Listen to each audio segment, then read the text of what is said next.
It's Firearms Friday at the Wyoming State Museum in Cheyenne. I'm firearms historian Evan Green, and I just wanted to brag a little bit about these two really amazing Single Action Army revolvers. This one was made in second year of production, 1874.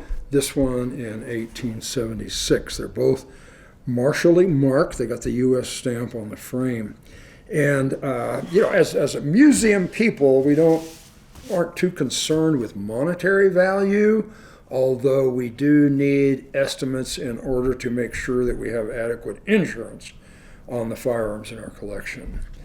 But these two are probably two of the most valuable, certainly of the handguns in our collection, because they're in such good shape and obviously were military issued to the cavalry. This firearm, as you probably know, many of you will know, was adopted by the United States military for the cavalry in 1873 and was introduced also new in 1873, the .45 Colt cartridge, which was a man stopper and a horse stopper at the time. And later on, the 1911 semi-automatic, the design charge was to build a semi-automatic handgun and cartridge that would approximate the ballistics of the .45 Colt.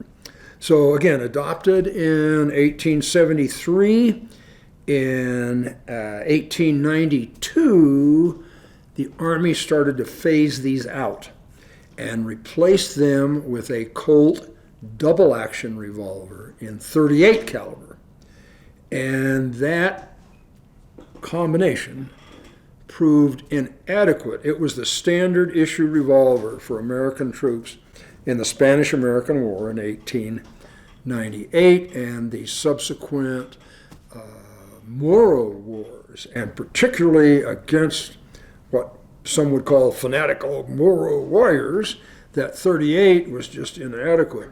So consequently, these modified Single Action Army revolvers were very, very popular with the soldiers because they felt they had an adequate firearm.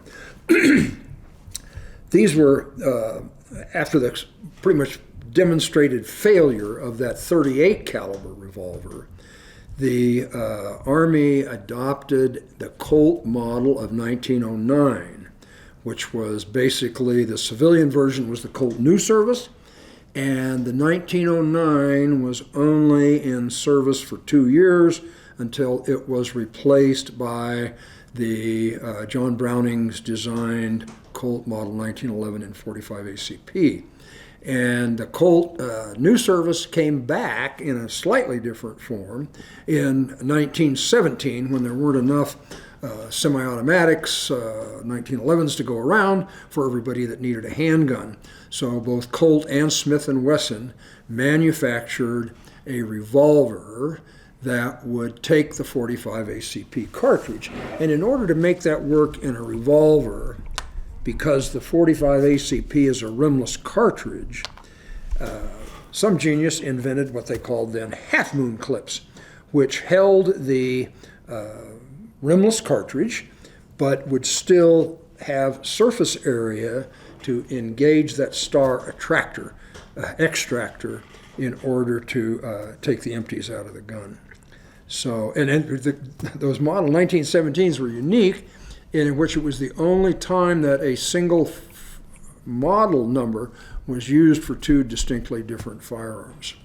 So anyway, I love these guns. I just the hair stands up on the back of my neck when I think about these out on the plains of Wyoming or Montana in the hands of cavalrymen. So cool guns.